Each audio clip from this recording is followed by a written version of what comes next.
қаласына шыққан поездың жылдамдығы сағатына 20 шақырым, екі қаланың ортасы 60 шақырым. Сонда А қаласынан шыққан поезд Б қаласына қанша уақытта жетті? Айдар, сен шынымен де мына есепті өзің шығарайын деп жатырсың ба?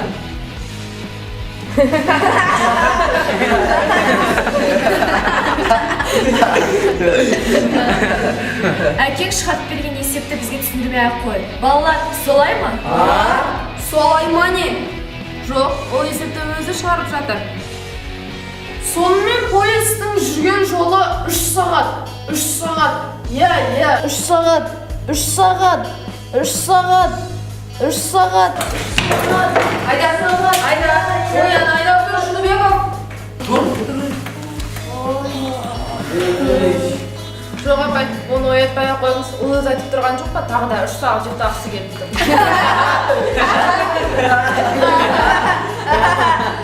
Шынбеков, сен осы сабақсыз ұйықтауды қашан қоясың? 1 емес, 2 емес, тағы да ұйықтайтын болсаң? Апай, ұйықтаған кезде менің миым мықты істейді. Мен сол кезде есепті мықты шығарамын.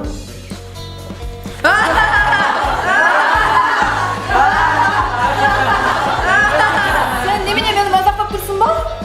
Апай, ол ұйқыдағы Билл Гейтс қой.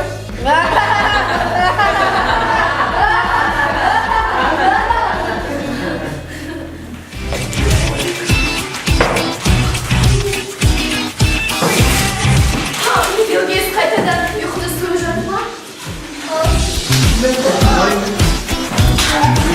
Сәлеметсіздер ме балалар?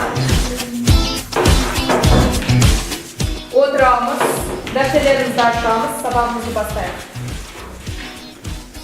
Дәптерлерімізді ашайық, жазамыз.